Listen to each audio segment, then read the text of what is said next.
پاک و پاکیزہ رکھا، وہ ایسا پاک رکھا جو پاک رکھنے کا حق ہے۔ صلوات پر محمد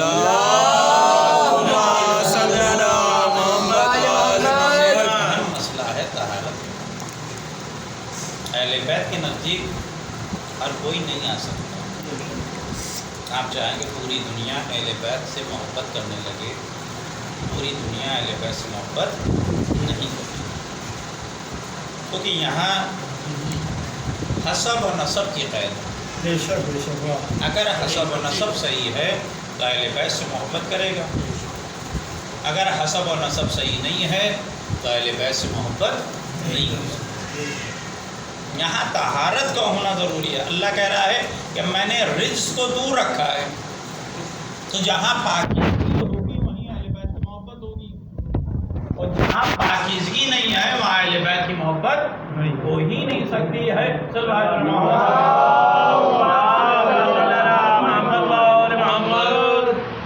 اور ہر طریقے کی طہارت کا ہونا ضروری ہے۔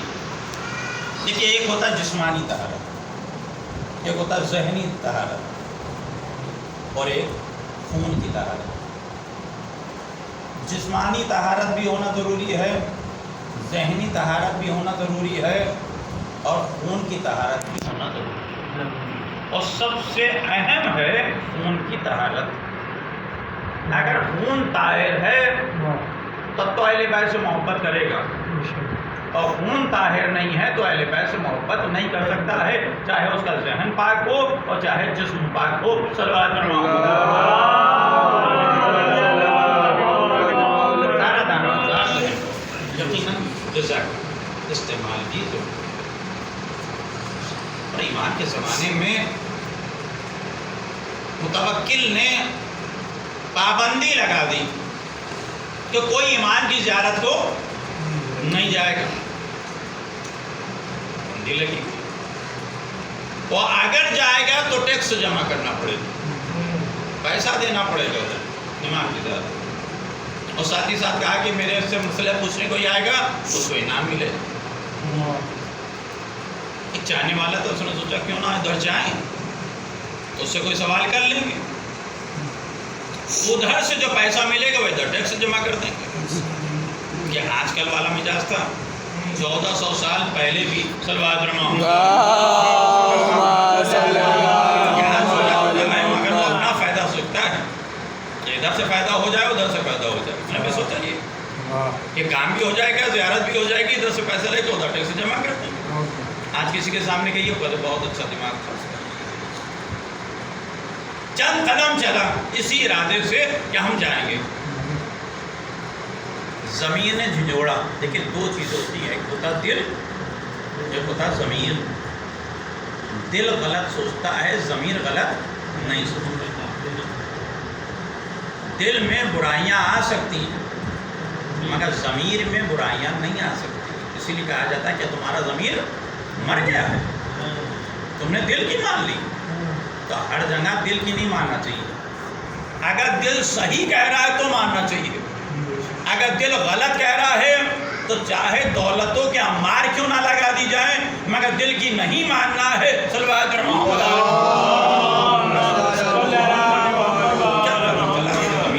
کہاں جا رہا ہے تو دشمن اہل بیت، لمحے بھر کے لیے صحیح مگر تمہیں جا کر اس سے ملنا تو پڑے گا، نہیں جائے واپس آ محنت و مشقت کریں گے، اور اس سے جو رقم ملے گی اس سے جا کر ہم ایمان کی زیارت کریں۔ اب اس نے محنت و مشقت کی اور جو رقم ملی وہ جا کر ٹیکس جمع کیا، اور جب ٹیکس جمع کیا تو امام کی بارگاہ میں پہنچا۔ جب امام کی بارگاہ میں پہنچا زیارت کے لیے تو امام اس کا چہرہ دیکھ کر مسکرانے لگے۔ حضرت آپ مسکرا رہے ہیں، خیر کیا بات ہے؟ کیا تیری ماں نے بھی ساتھ ہی قدم اٹھائے تھے؟ مولا ہم سمجھے نہیں کہ آپ کیا کہنا چاہ رہے ہیں، کہ ماں کا اثر کیا ہوتا ہے اور باپ کا اثر کیا ہوتا ہے۔ اگر اولاد لائق ہے تو ماں باپ کی تعریفیں ہوں گی، اور اگر اولاد نالائق ہے تو ماں باپ کی مذمت ہوتی ہے۔ صلوات پر محمد۔ اگر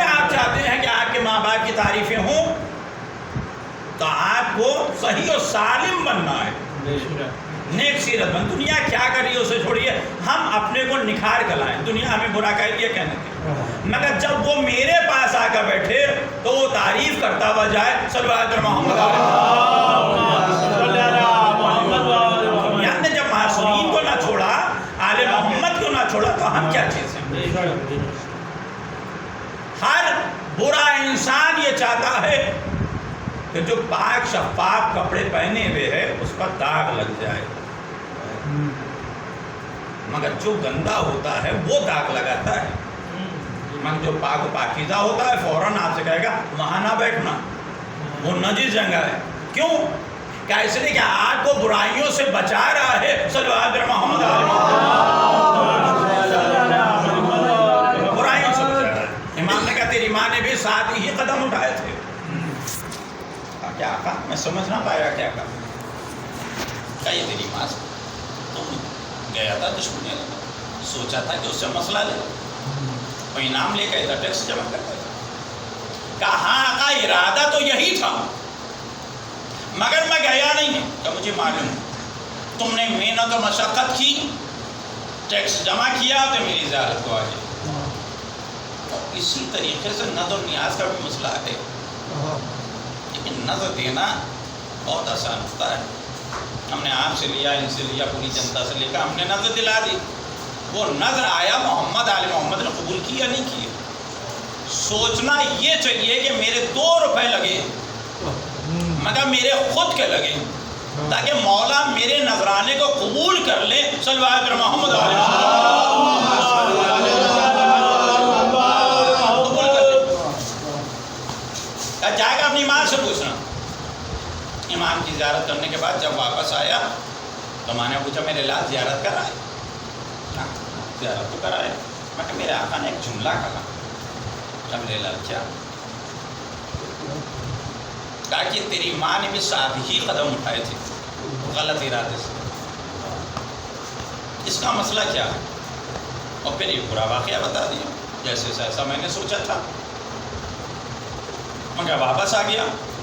کہا جب تو چھوٹا تھا تو تیرا باپ مر چکا تھا، جو کچھ اثاثہ تھا میں نے خرچ کر دیا، میرے پاس کچھ نہیں تھا، لہذا ہم نے غلط ارادے سے 7 قدم اٹھائے تھے کہ تیری پرورش تو کرنا ہی ہے، مگر زمین نے جوڑ دیا کہ غلط غذا کھلائے گی. اگر غلط غذا کھلائے گی تو دشمن اہل بیت ہو جائے گا، اہل بیت کا چاہنے والا نہیں ہو سکتا. لہذا میں واپس آ گئی اور میں نے محنت و مشقت سے تجھے پروان چڑھایا ہے صلی اللہ علیہ محمد علیہ پروان چڑھایا. یقیناً آپ دیکھیے 2 بچے ہیں، غیرت مند ہے اور ایک بغیرت ہے. اس کے سامنے دسترخوان بچھا دیے، اس کے سامنے دسترخوان بچھا دیے، دونوں کی پہچان ہو جائے گی. بغیرت جو ہے اسے کہنے کی ضرورت نہیں پڑے گی، اور جو غیرت مند ہوگا وہ اسے بار بار کہتے رہیے گا مگر وہ نہ بیٹھے گا. ایک نجس جانور راہ میں بیٹھا ہوا ہے، دستغیر صاحب فراز جنہیں شہید محراب کہا جاتا ہے، انہیں نے گناہ کبیرہ میں یہ واقعہ لکھا ہے. ایک نجس جانور راستے میں بیٹھا ہے اور انہیں کہا کہ تو کیسے پہچانتا ہے کہ حلالی کون ہے غیر حلالی کون ہے؟ تو اللہ نے اسے قدرت سے آواز عطا کی کہ میں پہچان لیتا ہوں. کیسے پہچانتا ہے؟ کہ جو مجھے چھوڑ کر چلا جائے، بچ کر چلا جائے وہ حلالی ہے، اور جو مجھے چھیڑتا ہوا جائے وہ غیر حلالی ہے. صلی اللہ علیہ محمد علیہ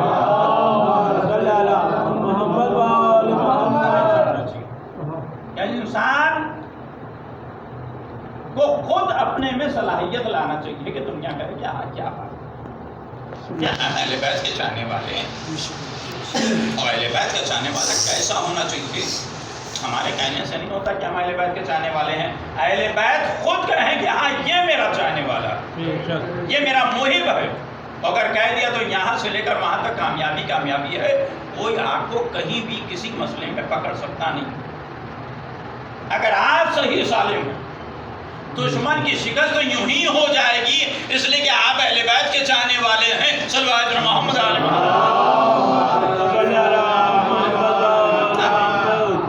امام حسین علیہ السلام نے دوستی کو کیسے پرکھا؟ دو دوست تھے امام حسین کے، 100 نہیں بنائے، 2 بنائے، مگر دونوں کا مزاج ایسا تھا کہ کائنات عالم میں ایسی دوستی نظر نہیں آئے گی جیسے امام حسین علیہ السلام۔ ایک حبیب تھے، ایک مسیب تھے، 2 دوست تھے، یہ دونوں بچپنے کے دوست تھے۔ زیادہ تر جو آپ کے سامنے واقعہ بیان کیا جاتا ہے وہ کون سے دوست کا بیان کیا جاتا ہے؟ حبیب ابن مظاہر۔ بہت کم واقعہ ہے جو جناب مسیب کا بیان کیا جاتا ہے، مگر 2 دوست تھے۔ جناب مسیب کربلا میں نہیں پہنچے تھے، اور حبیب کربلا میں پہنچ گئے تھے۔ جب حبیب کربلا میں پہنچ گئے تھے تو کربلا کی شہادت میں ان کا بھی نام درج ہو گیا۔ مسیب راہ میں رہ گئے اور جنگلات میں چلے گئے، وہ آج تک زندہ ہیں۔ کیوں؟ کہ اس لیے کہ اللہ نے انہیں زندہ رکھا ہے، اور جب حضرت کا ظہور ہوگا تو ان کے ساتھ جنگ کریں گے۔ صلی اللہ علیہ محمد ایک دوست اس پیمانے پر اور ایک دوست اس پیمانے پر۔ محبت کا عالم کیا تھا امام حسین سے؟ سرور کائنات جا رہے ہیں اور دیکھا چند بچے کھیل رہے ہیں، ان بچوں میں سے ایک بچے کو اٹھایا، وہاں گوشت میں بیٹھایا، سر پر ہاتھ پھیرا، بڑی محبت سے پیش آیا۔ کسی نے کہا کہ ایسی محبت سے سوائے حسنین کیا آپ کسی سے نہیں کرتے ہیں؟ اس بچے سے اتنی محبت کیوں؟ کہا اس لیے کہ میرے حسین سے محبت کرتا ہے، میرے حسین سے اتنی محبت کرتا ہے کہ میرے حسین کے پیچھے پیچھے چلتا ہے، میرے حسین کی قدموں کی خاک اٹھاتا ہے، اپنی آنکھوں سے لگاتا ہے، اپنے سر سے لگاتا ہے۔ کوئی دوست کسی دوست کے لیے ایسا کر سکتا ہے؟ نہیں کر سکتا۔ دوستی کو پیسوں کے ذریعے سے نہ پرکھیے، اگر دوست کو پرکھنا ہے تو غربت میں پکڑ رکھیے کہ میرے پاس کچھ نہیں ہے، ہم پریشان ہیں، ہمارے پاس مصیبت ہے، اس مصیبت سے نجات دلاؤ، اور جو مصیبت سے نجات دلائے وہی دوست ہے۔ صلی اللہ علیہ محمد علیہ وہ اپنی قربانی دے دے اور تمہیں پیچھا کر دے، وہی دوست ہوتا ہے۔ اور نہیں تو آج کے دور میں کوئی دوست نہیں۔ دوست کی 4 قسمیں ہوتی ہیں، اور 4 قسموں میں آپ خود دوست کو پہچانیے، پرکھیے۔ نہیں تو ایک منزل وہ آتی ہے کہ جب انسان تنہا رہ جاتا کوئی دوست نہیں ہوتا ہے۔ تو وہ کیوں چھوڑ کر چلے گئے؟ کہا ایسا مسئلہ آ گیا، وہ چھوڑ کر چلے گئے، ایسا مسئلہ آیا۔ مگر امام حسین کی دوستی دیکھیے، بچپنے جو شروع ہوئی ہے وہ شہادت تک ایک ہی مزاج کی رہی، اور ہمیشہ حبیب ابن مظاہر نے یہ کہا کہ اپنی جان کو قربان کر دے، اور قربان کر دیا۔ اسے کہتے ہیں دوستی، یعنی کہ دوستی کو جو معراج کی منزل پر پہنچایا ہے تو حبیب ابن مظاہر نے پہنچایا۔ اگر محبت دیکھنا ہے تو سوائے آل محمد کے گھرانے کے کہیں محبتیں ملیں گی نہیں۔ جو محبت دیکھنا ہے وہ محبت ملے گی، اور پاک محبت ملے گی۔ اگر دوستوں کی محبت دیکھنا ہے تو آل محمد کے گھرانے میں حبیب بن مظاہر کی، امام حسین کی محبت دیکھیے۔ چچا بھتیجے کی دیکھنا ہے تو مولا عباس کی، علی اکبر کی محبت دیکھیے۔ ماموں بھانجے کی محبت دیکھنا ہے تو امام حسین کی اور محمد کی محبت دیکھیے۔ بھائیوں کی محبت دیکھنا ہے تو امام حسن امام حسین کی محبت دیکھیے۔ کیا کہنے، واہ واہ۔ اور آگے منزل دیکھیے کہ جناب عباس ہے، امام حسین ہے، کیسی محبت ہے۔ بہن بھائی کی محبت دیکھنا ہے تو جناب زینب کی محبت دیکھیے، امام حسین کی محبت دیکھیے۔ اور آگے منزل دیکھیے تو جناب سغرا کی محبت دیکھیے، علی اکبر کی محبت دیکھیے۔ واہ واہ واہ۔ 18 دن کا بچہ ہے مگر محبت کو جانتا ہے کہ میری بہن مجھ سے کتنی محبت کرتی ہے اور میں اپنی بہن سے کتنی محبت کرتا ہوں۔ یہ تاریخ اسلام کے ایسے واقعات ہیں کہ اگر انسان پڑھ لے تو اس کو دل کی گہرائیوں میں چھو جائیں اور نکل نہیں سکتے۔ زندگی گزارنے کے لیے بہترین نمونہ ہے، اسی لیے واقعات کو سامنے پیش کیا جاتا ہے کہ واقعات کو سوچے اور اپنے میں نکھار لائے۔ جتنا نکھار لائے گا اتنا ہی آل محمد کے نزدیک ہوگا، اور جو آل محمد کے نزدیک ہے وہی طاہر ہے، جو آل محمد کے نزدیک نہیں ہے وہ طاہر ہو ہی نہیں سکتا ہے۔ صلی اللہ علیہ محمد آل محمد کی عظمتیں آج 28 سفر اور کل 27 سفر تھی۔ 27 سفر کیا ہے؟ 27 رجب کیا ہے؟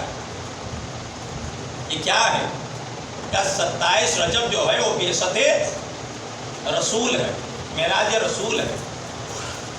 ایک تو سرور کائنات کو معراج ہوئی، دوسرے 27 کو سرور کائنات کو بظاہر نبوت کے عہدے پر فائز کیا گیا۔ جیسے